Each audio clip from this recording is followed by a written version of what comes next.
My name is Michael Waters. I'm from Dallas, Texas. I'm a pastor, I'm a professor, I'm an author, I'm an activist. But I come to stand now as a parent. All parents know this look. That look of quiet but unresolved fear and concern. I saw that look upon the countenance of my youngest daughter only a few weeks ago after we had watched the evening news. Knowing that look, I inquired of her, "Baby girl, what's going on?" She said in a very clear voice, "Dad, I'm afraid. I don't want my brother or sister to go to school tomorrow." What we had just witnessed on the news were the reporters were speaking of those 19 children, those 2 teachers were gunned down in cold blood in their school. She had just heard reports that the children were so disfigured by those gunshots that they needed DNA to determine who they were. She had heard about a young girl who happened to wear green Converse shoes with a little heart drawn on the toe.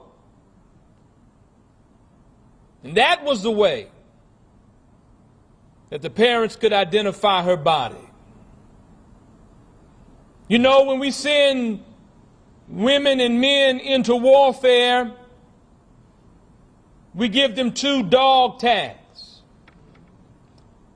They place those tags around their neck that should they fall on the battlefield, their bodies can be identified. They could be returned to their families. After that conversation with our daughter that night, I found myself paying more attention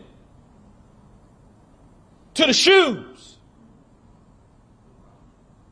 that rest at the threshold of our home.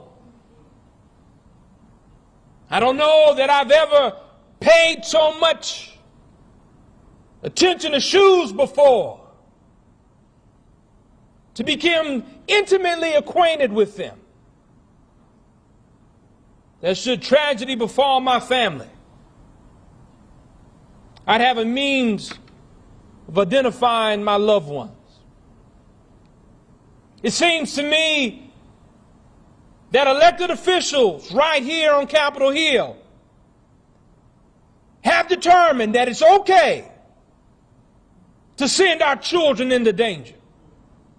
It's okay to send them as off on a battlefield into war.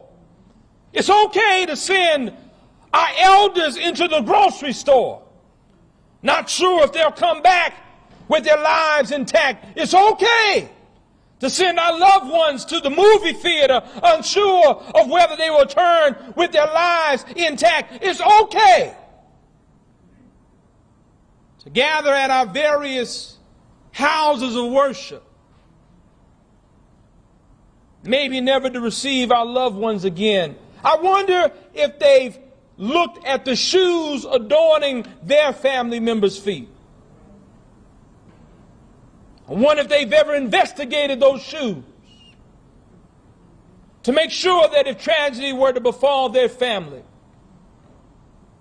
they'd have a means of identifying them. Legislators, we want you to know that while many of us are people of faith, we reject your prayers and your thoughts. Your prayers and your thoughts roll off the tongue quite easily, but have no meaning if they're not backed with courage to make a difference. It was Dr. King who once said that the true measure of a person is not where they stand in times of comfort and convenience, but where they stand in times of controversy and challenge. And we want to know, where will you ultimately stand?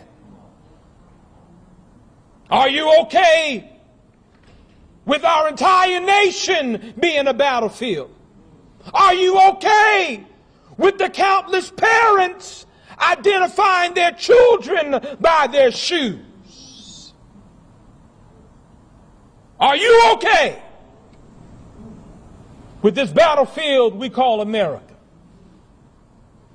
Are you okay with putting profits over people? Are you okay in offering enough lip service when we demand change? In fact, the thing that hardens me is not so much you, but it's the persons who are watching and speaking in this hour. I find courage not in your lack of courage, but in the accountability we now demand. We want it to be very clear, Congress, that the blood is on your hands. And there's something we learn about blood in the book of Genesis. Out for justice. The wringing of the blood of 19 children in Uvalde, Texas. Do you hear the ringing and crying out of the blood in Buffalo, New York? Do you hear the sound of the blood of the 9 who gathered at Mother Emanuel in Charleston?